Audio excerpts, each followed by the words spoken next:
जब आप यीशु मसीह के लिए अपना दिल दे दिया तब दरवाज़ा खुल गया। तो जो जो बात आपको रुकावट देता हुआ मालूम हो रहा है उन बातों को काटता जाए।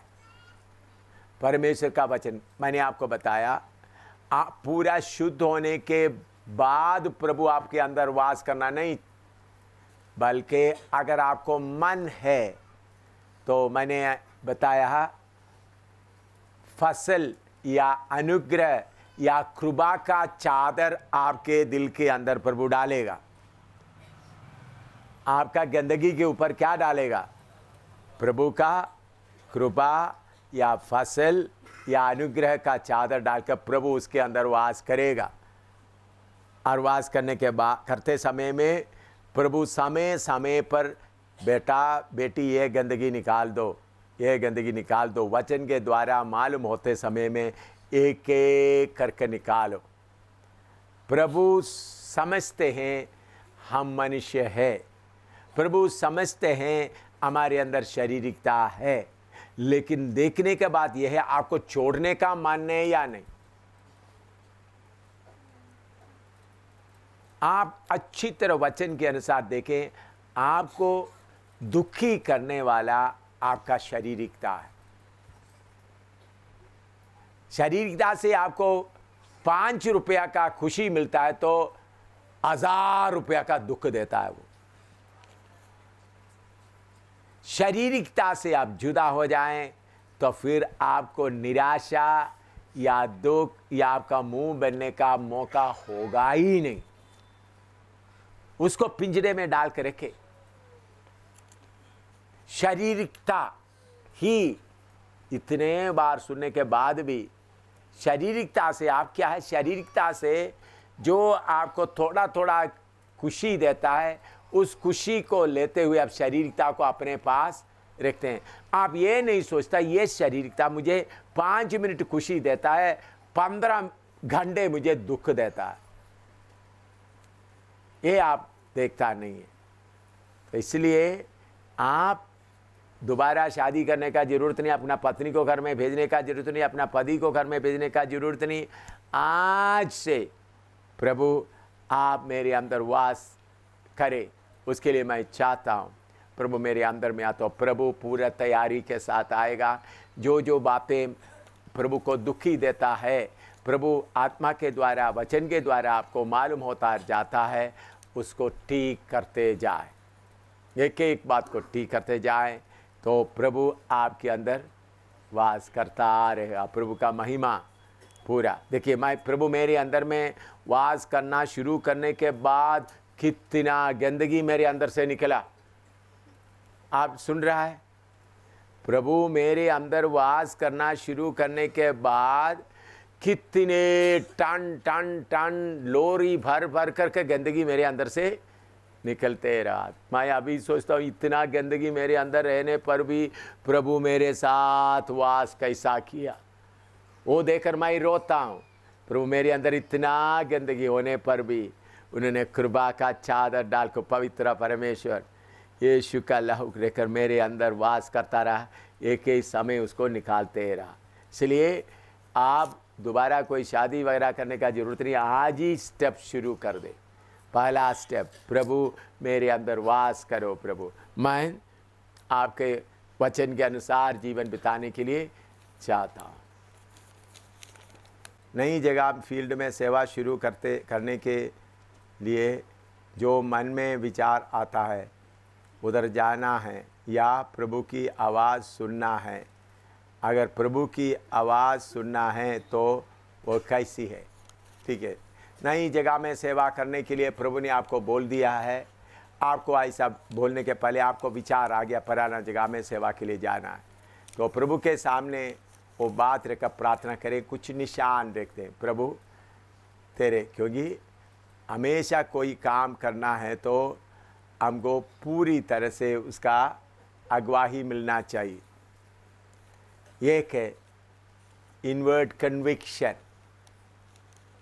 हाँ, तो मैं वो बातों को दोबारा एक बार आपको बताना चाहता हूँ। जो अगवाही पाने का सबसे पहले number one step inward.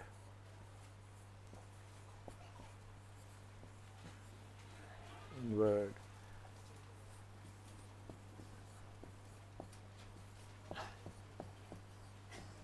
Pointy inward पर स्पेलिंग ठीक है ना?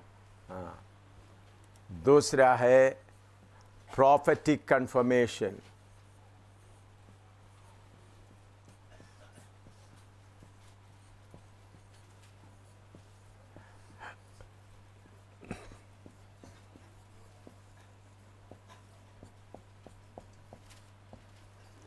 तीसरा है सर्कमस्टेंशियल एविडेंस।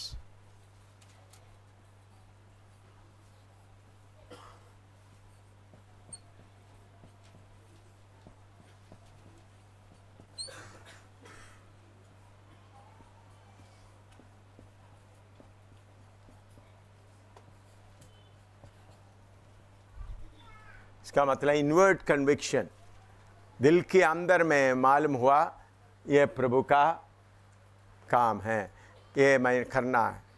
दूसरा प्रॉफेटिक कंफर्मेशन, पवित्र आत्मा के द्वारा, नबूवत के द्वारा, भविष्यवाणी के द्वारा ऐसा करना करके मालूम हो गया। तीसरा है सर्कमस्टेंशियल एविडेंस, इसका मतलब उसके लिए बाहर से जो सबूत मिलता है वो सबूत भी पूरा इकट्ठा कर दिया तो मालूम हो गया यही है परमेश्वर का मर्जी। ऐसा तीन बातों के मैं एक घटना बताता हूँ। एक अमेरिका में एक मिशनरी पति पत्नी सेवा के लिए जाने के लिए प्लान बनाया। उनका मन में ये आया अभी तक कोई नहीं गया उस जगह में हम लोग जाएंगे। उन लोग वर्ल्ड मैप निकाल दिया। निकालने के बाद उन लोग पूरा देखा तो एक टापू का नाम मिल गया। उन्होंने पूछा उधर में कोई कलीसिया है, उधर में कोई कलीसिया है, तो कोई भी उधर नहीं गया। उन लोग बोला हम लोग इधर जाए। तैयार हो गया, सारे कलीसिया में अनाउंस किया हम एक नया जगह में जा रहा हूँ जिधर में अभी तक कोई नहीं गए। तो सब लोग बड़ा खुश हो गया, देखो प्रभु इतना दूर जा रहा है। पैसा 6 महीने से पैसा वगैरह काफ़ी इकट्ठा होकर उस टापू के नज़दीकी जगह में हवाई जहाज में आ गया। तो उन्होंने बोला ठीक है हम उस टापू में जाना है, जाने का रास्ता कैसा है? तो उन लोग पूछा आपको क्यों जाना है?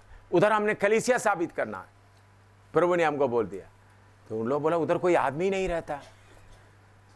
क्या बोला? वो टापू है पूरा चट्टान है। फिर भी हम जाकर किसी बोट में जाकर देखा तो टापू है लेकिन पूरा चट्टान, एक आदमी भी उधर नहीं रहता। तो वापस आकर अपने कलीसिया में आ गया। उन लोग इंतजार कर रहे नया जगह में, जल्दी आपने क्यों वापस आ गया? उधर खड़े होकर बोल रहे देखो क्या करूं, उधर कोई आदमी वास नहीं करता। समझ आया आपको? तो इसलिए एक ही बात को लेकर ना जाए, प्रभु के सामने उसके लिए क्या करे, निशान रखे। और मैं हर जगह में सेवा के लिए जाते समय ऐसा ही करता हूँ ताकि सही तरीक़े से, ये आप लोगों को इतना मालूम नहीं होगा लेकिन जो थोड़ा अंदाज़ा करने वालों के लिए मैं बोलता हूँ। हवाई जहाज़ जो ऊपर से नीचे उतरता है तो रनवे है, बड़ा रनवे जो दौड़ने वाला, तो उसको दोनों तरफ में लाइट लगा हुआ होता है। पायलट क्या करता है, ये दोनों के बीच में आकर प्लेन को उतारता ऊपर से। अगर एक ही देकर आएगा तो हो सकता है किधर उतर जाए, जंगल में उतर जाए, पूरा यात्री मर जाए। इसी मुताबिक आप लोग चलते समय में एक ही बात को लेकर ना जाएं, प्रभु के सामने इंतज़ार करते हुए, देखते हुए, कैसा भी आप, तब प्रभु आपके लिए रास्ता खोलेगा। ठीक है ना? तो कोई जल्दीबाजी में नया सेवा के लिए ना जाए, प्रभु के सामने बैठे प्रभु ने प्रेरणा दिया, प्रार्थना करे, फिर प्रभु से सबूत मिल गया, फिर प्रभु के दास लोगों के द्वारा वो बात का प्रमाण हो गया, फिर जाए। ठीक है ना? ठीक है, अभी कोई सवाल नहीं तो फिर आगे हम जाएंगे। तीसरा सर्कमस्टांशियल एविडेंस।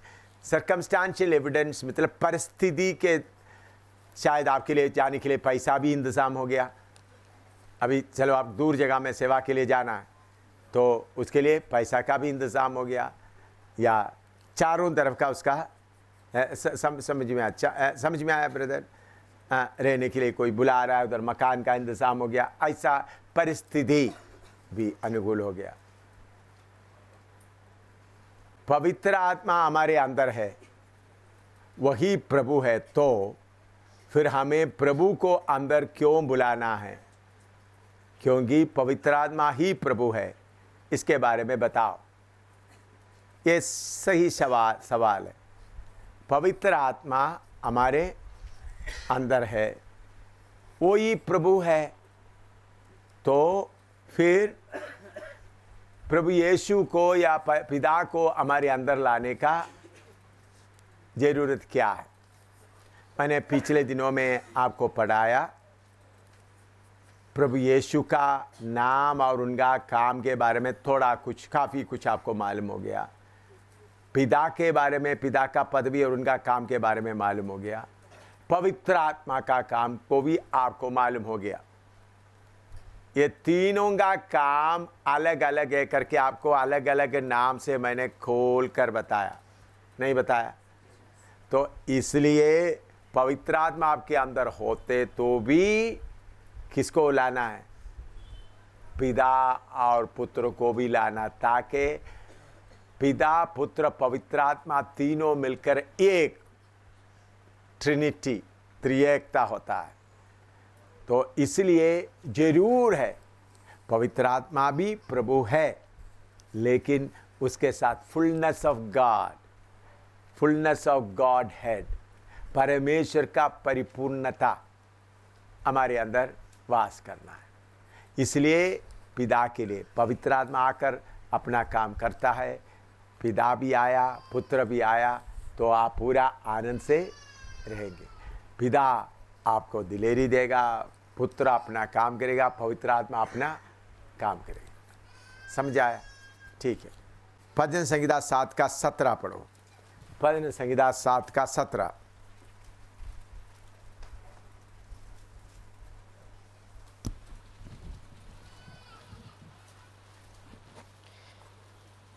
मैं यहोवा के धर्म के अनुसार उसका धन्यवाद करूंगा और परम प्रधान यहोवा के नाम का भजन गाऊंगा। परम प्रधान यहोवा का, हिंदी में परम प्रधान, उसके साथ भजन संहिता 47 का 2 भी पढ़े। 47:2।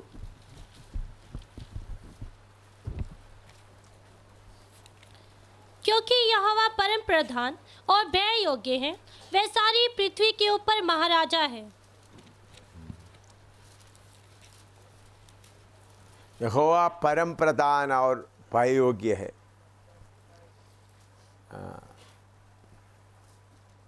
97 का 9 पढ़ो। 97 का 9।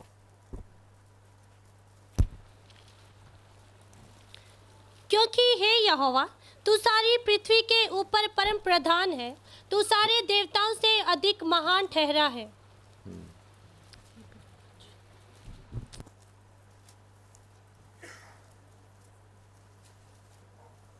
इधर मैं हिंदी में उसका सही शब्द नहीं आ रहा है, थोड़ा कुछ नस्तिकी आ रहा है।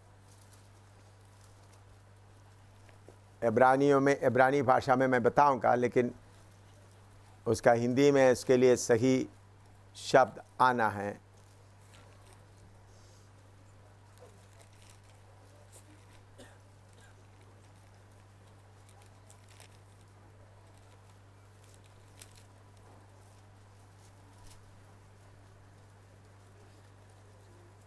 मोस्ट हाई, अंग्रेजी में मोस्ट हाई है, इधर में परम प्रधान लिखा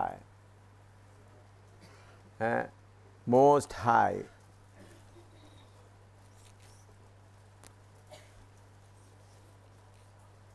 तो आपका मार्जिन में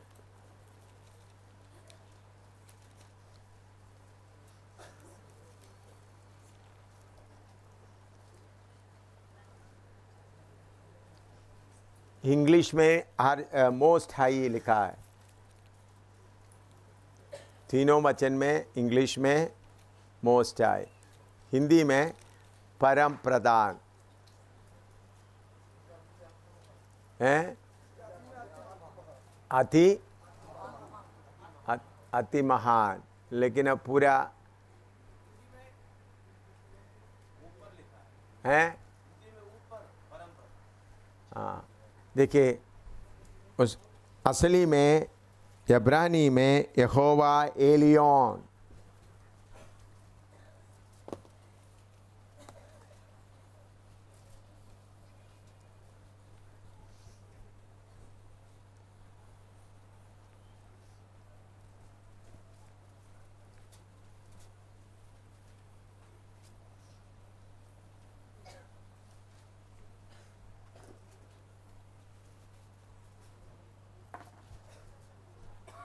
नंबर कौन सा है? 10।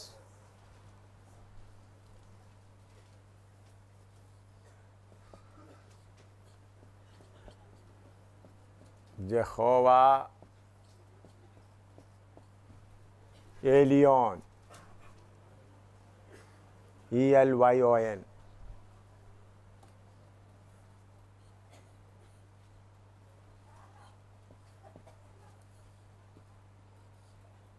इसका इंग्लिश में है मोस्ट हाई।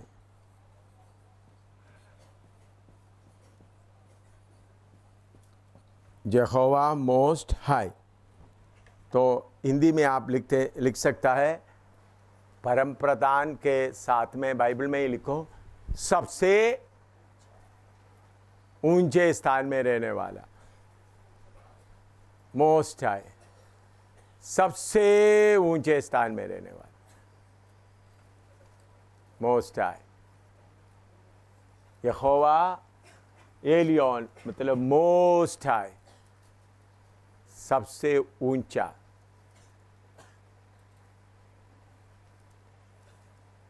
तीन वचन आप नोट किया। भजन संहिता 7 का 17 नोट करो, भजन संहिता 47 का 2, 97 97 का 9, द लॉर्ड मोस्ट हाई।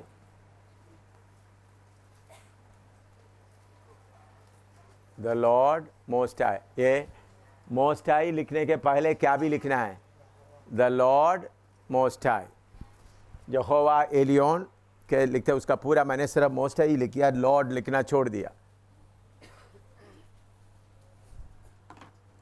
आपका नोटबुक में ठीक ही रहा है, द लॉर्ड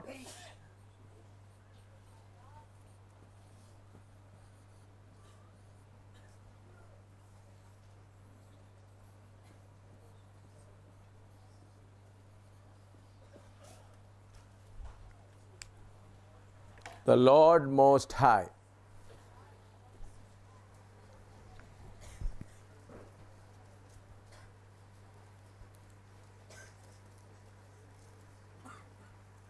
यसरा 5 का 11 पढ़े। यसरा 5 का 11। उन्होंने हमें यों उत्तर दिया, हम तो आकाश और पृथ्वी के परमेश्वर के दास हैं, और जिस भवन को बहुत वर्ष हुए इस्राएलियों के एक बड़े राजा ने बनाकर तैयार किया था। हाँ बस, हम किसका दास हैं? पढ़ो, दोबारा पढ़ो। उन्होंने हमें यों उत्तर दिया, हम तो आकाश और पृथ्वी के परमेश्वर के दास हैं। हम आकाश और पृथ्वी का दास है। इधर में इसका बैकग्राउंड, इस्राएली लोग अपना मंदिर बना रहे हैं, तो उस समय में चारों तरफ का लोग राजा को, सम्राट या बाबिल का बड़ा राजा को जाकर बोला, राजा से आकर बोला तुम ये क्यों बना रहा? तो उन लोग उनको जवाब दिया, हम पृथ्वी और आकाश के परमेश्वर का दास है। हम सेवा के लिए जगह जगह में जाते हैं। अभी हिंदुस्तान में कई जगह में कानून पास किया है बपतिस्मा नहीं देना या धर्म परिवर्तन नहीं करना। मुझे भी ये सवाल पूछा गया, आप धर्म परिवर्तन करता है? मैंने बोला मैं किसी का धर्म परिवर्तन नहीं करता। बपतिस्मा देते हैं? हाँ, मैं बपतिस्मा देता हूँ। अभी भी जब मुझे पुलिस थाने में कितने लोग सवाल पूछा, उनके सामने मैं दिलेरी से बताया मैं बपतिस्मा देता हूँ, धर्म परिवर्तन के लिए नहीं। और कोई आदमी पाप में जीवन बिताना नहीं चाहता, अपना पाप भरा हुआ मनुष्य से हिसाब किताब खत्म करते हुए उन्होंने नया जीवन में चलना चाहते हैं, परमेश्वर को पहनना चाहते हैं, उनको हम बपतिस्मा देता है। ऐसा जब बोलते वक्त उनको कुछ भी बोलने का हिम्मत नहीं हुआ। मैंने ये फैसला किया है, चाहे किधर भी कोई भी कानून लेके आए, मेरे पास में स्वर्ग और पृथ्वी का परमेश्वर का ऑर्डर है। क्या है? चेला बनाओ और उनको पिता पुत्र पवित्र आत्मा के नाम से बपतिस्मा दो। आपको लोग घेरते हुए तुम क्यों में कर रहा है, तब आपके मुंह से आना है हम स्वर्ग और पृथ्वी का परमेश्वर का दास है, या हम Jehovah Elyon the Lord most high सबसे ऊंचा परमेश्वर का दास है। ये बात आपके अंदर अच्छी तरह से बैठे रहना है। बाकी मनुष्य कोई भी चाहे कितना भी बड़ा हो, उनका जीवन थोड़ी देर का है। तो हमारे दिल के अंदर ये बात पक्का बैठना है, मैं मामूली दास नहीं हूं, मैं स्वर्ग और पृथ्वी का परमेश्वर का दास हूं। लिखो यशायाह 61 का 6 भी पढ़े। यशायाह 61 का 6। पर तुम यहोवा के याजक कहलाओगे, वे तुमको हमारे परमेश्वर के सेवक कहेंगे। वे तुमको हमारा परमेश्वर के सेवक कहेंगे। हमको देख करके लोग बोलना है परमेश्वर का सेवक है। वे तुमको हमारा परमेश्वर का सेवक कहेंगे। तो हम प्रभु की सेवा करते समय में आपको मालूम होना है, यहोवा परमेश्वर की सेवा से बढ़कर कोई सेवा नहीं है। सबसे इस दुनिया में मिलने वाला सबसे ऊंचा स्थान यहोवा परमेश्वर का सेवक बनने का। इस दुनिया में रहते समय में एक आदमी को मिलने वाला सबसे ऊंचा स्थान क्या है? यहोवा परमेश्वर का दास, सेवक बनना। लिखो कभी कभी मैंने देखा है कुछ लोगों को, कुछ सेवकों को मैं यीशु मसीह का सेवक कहकर के बोलने में शर्म आता है। बड़े बड़े लोगों के सामने मैं यीशु मसीह का सेवक कहकर के बोलने के लिए शर्म आता है। मैंने ऐसा कुछ सेवकों को देखा है। वो क्यों शर्म आता है? वो किसका सेवक है करके उनको अनुभव से मालूम ना होने के कारण ऐसा शर्म आता है। मेरे प्यारों, आपको कौन सेवा में लिया है? सर्वशक्तिमान परमेश्वर, उन्होंने अपना दया से मुझे सेवा में बुलाया। मैं नालायक आदमी, मैं समझता हूँ मैं मिलिट्री ऑफिसर बनकर रहते तो ज़्यादा से ज़्यादा एक लेफ्टिनेंट जनरल बनकर पेंशन आ सकता था, तो पेंशन काफ़ी मिल जाना, 50,000 से ऊपर पेंशन मिलेगा महीने में, और 50,000-60,000 तक पेंशन मिल जाएगा, और अच्छा बंगला मिलेगा, आराम से रह सकता है, जीवन भर पर अच्छा पेंशन मिलकर रहेगा। इसे बढ़कर कुछ भी नहीं होना, तो वो किस काम का है? 50,000-60,000 रुपया पेंशन मिलेगा, वो किस काम का है? और बड़ा बंगला मिला, गाड़ी मिला, किस काम का है? इस धरती का है सब कुछ। लेकिन अभी मैं जो कर रहा हूँ, अमेरिकन प्रेसिडेंट ओबामा से भी ऊंचा स्थान में बैठकर कर रहा हूँ, हिंदुस्तान का प्रेसिडेंट से भी ऊपर, इंग्लैंड का क्वीन रानी विक्टोरिया से भी ऊपर,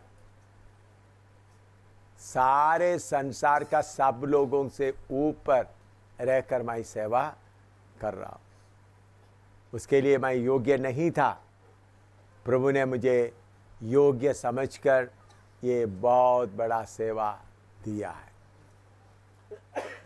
आपके अंदर ये बात बैठना है, I am the servant of most high Lord, सबसे ऊंचा सर्वशक्तिमान परमेश्वर का सेवक हूं मैं उनका पुत्र हूं,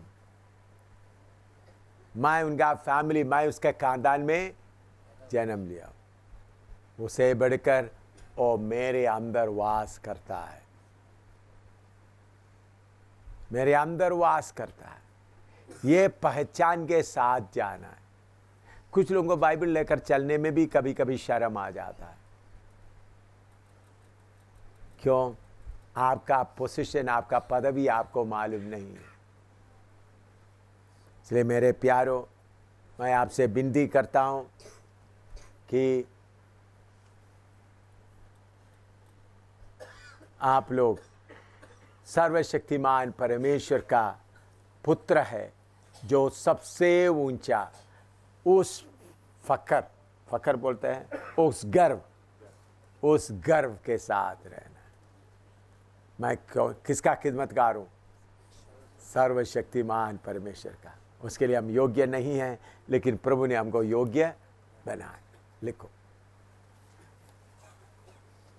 भजन संहिता 21-23 का 1।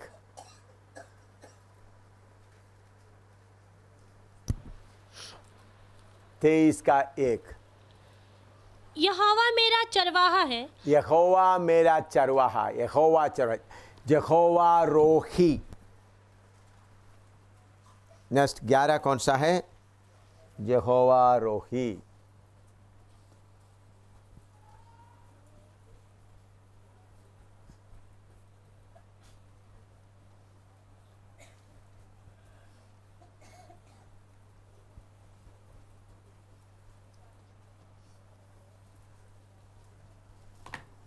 नंबर कितना?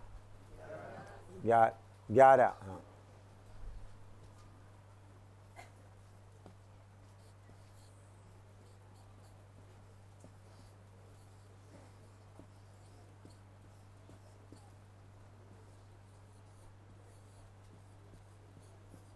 Jehovah Rohi means the Lord my shepherd.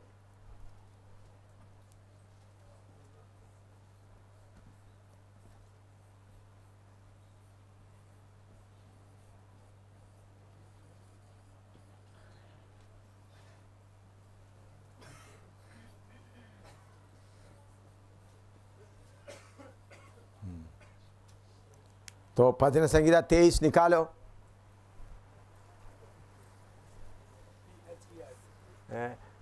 SHEPHERD। Thank you.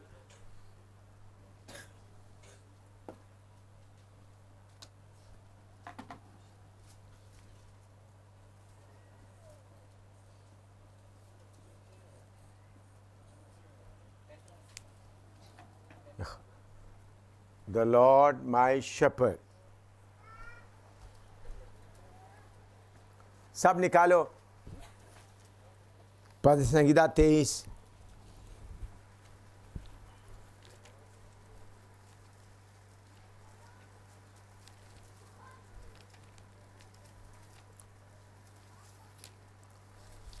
सब निकालना है।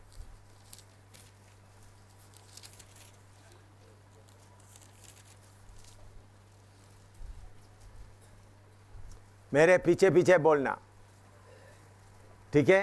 बाइबल देखो, यहोवा मेरा चरवाहा है,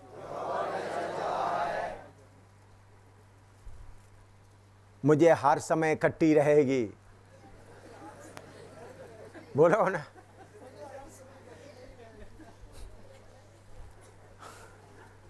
वह मुझे सूखा सूखा जगह में चलाता है, हैं? और आंसुओं की जल के झरने के पास ले चलता है। वह मेरे जी में डर से डर भर देता है।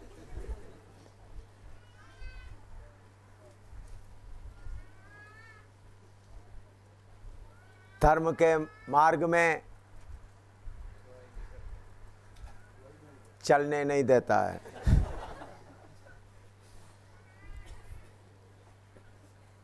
चाहे घोर अंधकार से भरी हुई तराई में होकर चलूं तो मैं डरता रहूंगा, हैं? क्योंकि आप कभी मेरे साथ नहीं देते।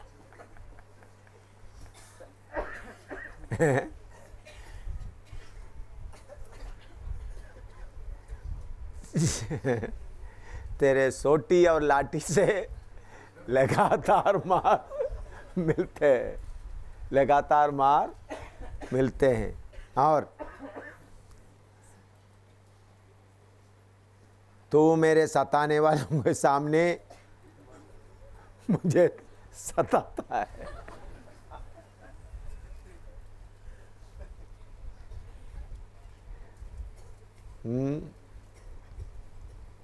तूने मेरे सिर पर कांटों का ताज रखा है,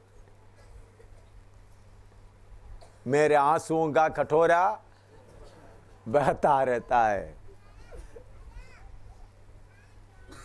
निश्चय हर किस्म का श्राप और दुख मेरे जीवन में रहेगी। मैं रोते रोते जीवन बिताऊंगा। मैं हंसते हुए पढ़ा है, लेकिन आप में बहुत तेरा लोगों का हाल यही है जो मैंने पढ़ा है। थोड़ा सोच कर देखो, आप में से कितने लोग बोल सकता है यहोवा मेरा चरवाहा है? हाथ उठाने के लिए मैं नहीं बोल रहा। ये वचन को पढ़कर यहोवा आपका चरवाहा है,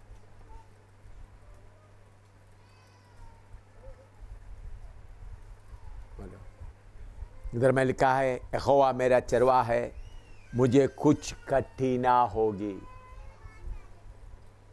वह मुझे हरी हरी चराइयों में बैठाता है, वह मुझे सुखदाई जल के झरने के पास ले चलता है, वह मेरे जी में जी ले आता है। धर्म के मार्ग में वह अपने नाम के निमित्त मेरी अगुवाई करता है।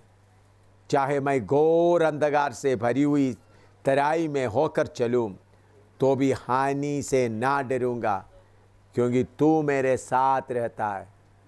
तेरे सोटी और तेरी लाठी से मुझे शांति मिलती है। क्या मिलते हैं? इसका मतलब क्या है? सोटी से क्या है? मार पड़ता है। तेरी सोटी और लाठी,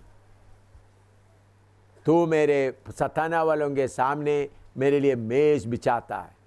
तूने मेरे सिर पर तेल मला है, मेरा कटोरा उमड़ रहा है। निश्चय भलाई और करुणा जीवन पर मेरे साथ साथ बनी रहेगी, और मैं यहोवा के धाम से सर्वदा वास करूँ। धाम में, यहोवा के धाम में सर्वदा वास करूँगा। मेरे प्यारों, यहोवा रोही आपको चलाने के लिए ताकत रखता है। आपका जरूरतों को आप बोलने के पहले वो जानता है। उनका नजर हमारे ऊपर हमेशा रहता है, फिर भी हम उनका भेड़ बनकर नहीं रहता, अपना मर्जी से जंगल में घूमते हैं। तो इसलिए मैं आपसे विनती करता हूँ, जंगल में घूमने वालों, यहोवा चरवाहा के पास आए, उनके साथ रहे। वो समय समय पर जो भोजन आपको चाहिए वो देगा। कभी उनका सोटी और लाठी आपके ऊपर पड़ेगा, आपको ठीक करेगा दाहिने बाएं जाते। तो मैं प्रभु की डर के साथ बताता हूँ, यहोवा मेरा चरवाहा बनने के कारण हर समय खुशी से, ना डरते हुए, आनंद से, चाहे घोर अंधकार आए, अंधकार का शक्ति कितना जोर से भी आए, ना डरते हुए आगे चलते रहा हूँ। जब से यहोवा मेरा चरवाहा हुआ, मुझे कोई चिंता नहीं। भेड़ को कल के घास के बारे में चिंता करने का जरूरत नहीं, क्योंकि चरवाहा मुझे कल के खाने के जगह में ले जाएगा। आपने देखा कितना भेड़ घास वगैरह इकट्ठा करके रखते हैं, कल मुझे खाना है, परसों मुझे खाना है। कोई भेड़ ऐसा नहीं करता। मेरा चरवाहा मुझे समय समय पर लेकर जाएगा। तो मेरे प्यारों, यहोवा चरवाहा है करके बोलने से काफ़ी नहीं, घोर अंधकार के बीच में भी जाएगा तो भी यहोवा रोही, यहोवा मेरा चरवाहा, चलाने के लिए शक्ति रखने वाला। लिखो, कुछ लिखने का जरूरत नहीं, लेकिन थोड़ा समझ लो, हृदय में लिखो।